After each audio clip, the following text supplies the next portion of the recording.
है मसीह का प्यारा वचन, ये है वचन, प्यारा वचन, यीशु मसीह का प्यारा। परमेश्वर के धन्य नाम की महिमा हो। प्रभात मनन के सत्र 1687 में आप सभी का बहुत ही विनम्रता के साथ स्वागत करता हूं। आइए आज के मनन के लिए हम पढ़ते हैं तीतुस अध्याय 2 पद 12, और हमें चेतावनी देता है कि हम अभक्ति और सांसारिक अभिलाषों से मन फेर कर इस युग में संयम और धर्म और भक्ति से जीवन बिताए। पिछले दिन हम ये मनन किए थे कि हम जो परमेश्वर के अनुग्रह के कारण उद्धार पाए हैं, उस अनुग्रह को दूसरे के सामने कैसे दिखाना है। परमेश्वर के अनुग्रह को जो हम पाए हैं दूसरों के सामने दिखाने का उत्तम तरीका परमेश्वर के वचन की शिक्षा के अनुसार एक जीवन बिताना ही है, वो चाहे घर में हो या काम करने के जगह में। प्रारंभ में पढ़ी गई आयत में प्रेरित पौलुस आगे बता रहा है कि यह अनुग्रह जो हम पाए हैं वो एक चेतावनी भी है। God's grace that we received is a warning too. इस अनुग्रह को पाए हुए लोगों को उसका महत्व समझते हुए जीने की जिम्मेदारी है। जब मैं स्कूल में पढ़ रहा था, थोड़ा बहुत गीत भी गाता था। विशेषकर हाई स्कूल में पढ़ते वक्त क्लास के मेरे साथीगण सब अक्सर मुझे गाने के लिए उत्साहते थे। जब भी क्लास में टीचर नहीं आए हो या आने में देर हुई हो तो डेस्क में बजाते हुए गीत गाना मेरा आदत था। क्लास के अन्य बच्चे मेरे साथ देते थे। मुझे स्कूल के प्रिंसिपल से कई बार इसका वार्निंग भी मिल चुका था। एक बार जब क्लास में टीचर आने में देर हुई तो मेरे साथियों की तमन्ना का सम्मान करते हुए मैं गाना शुरू कर दिया, डेस्क में बजाते हुए। हमारे क्लास उत्तर दक्षिण दिशा में था और हम दक्षिण से उत्तर दिशा की ओर बैठते थे। अचानक पूरे क्लास में खामोशी छा गई। मैं पूरे गीत में मस्त था और मेरी सोच ये थी कि पूरे क्लास मेरे गीत का मजा लेते हुए खामोश है। मैं और भी अच्छा से गा रहा था। इसी बीच मेरे क्लास का first rank holder Stanley Joseph desk के नीचे से मेरे पैर में अपना पैर से दबाए। मैं ध्यान ना देकर गाते रहा। 1-2 सेकंड के बाद उन्होंने और भी जोर से दबाया। मुझे खतरा का एहसास हुआ। मैंने आंख खोलकर पश्चिम दिशा के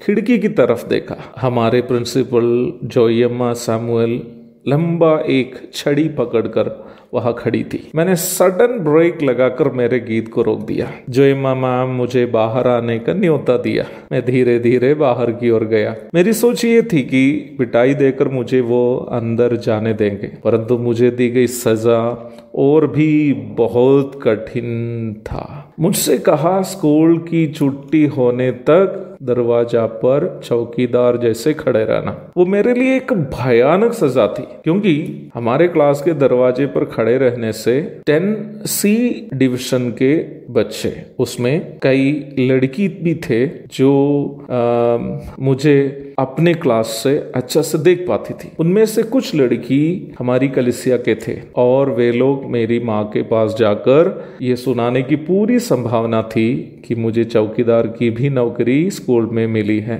वो भी उस जमाने में जब मोदी साहब प्रधानमंत्री बनने के विषय में शायद सोचते भी नहीं थे। मुझे वहां खड़ा करके प्रिंसिपल मैम अपने ऑफिस चली गई। मैं ये सोचकर अत्यंत दुखी होकर क्लास के दरवाजा पर खड़े थे कि शाम तक मुझे वहां खड़ा रहना पड़ेगा और शाम में घर पहुंचने के बाद माँ से भी पिटाई लगेगी। प्रभु की दया कहिए या अनुग्रह कहिए। अगला सत्र में मलयालम था, मलयालम पीरियड था। मलयालम में क्लास में टॉपर में था। क्लास लेने के लिए मलयालम पढ़ाने वाले M.A. जोईकुटी सर कक्षा की ओर जैसे ही आ रहे थे, उन्होंने वहां खड़े रहने वाला मुझको देखा। उन्होंने पूछा कि तुम यहाँ क्यों खड़े हो। मैंने सारी घटना बता दिया। उन्होंने बोला, आगे क्लास में बैठकर इसी प्रकार गीत गाओगे क्या।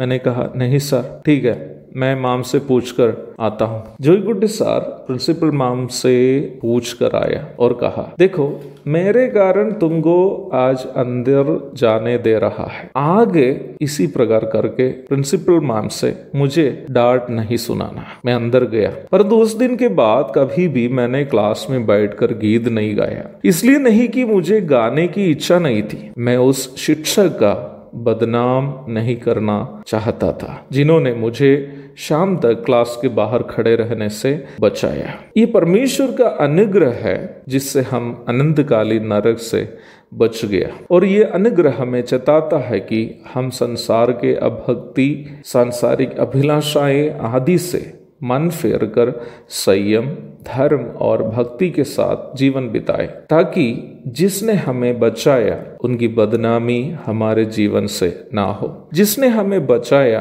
और हम वही पापों में जो बचने के पूर्व हम करते थे उसी में अगर जी रहे हैं तो हमारा जीवन उस व्यक्ति की बदनामी है जिसने हमें पाप से और उसके परिणाम से बचाया। इसलिए परमेश्वर का अनुग्रह हमें चेताता है कि हमारे जीवन कभी भी जिसने हमें अनुग्रह देकर बचाया उनकी बदनामी का कारण ना हो। एक और शुभ दिन की धन्य कामनाओं के साथ आज का मनन मैं यहाँ समाप्त करता हूँ। प्रभु आप सबको आशीष दे। आमीन।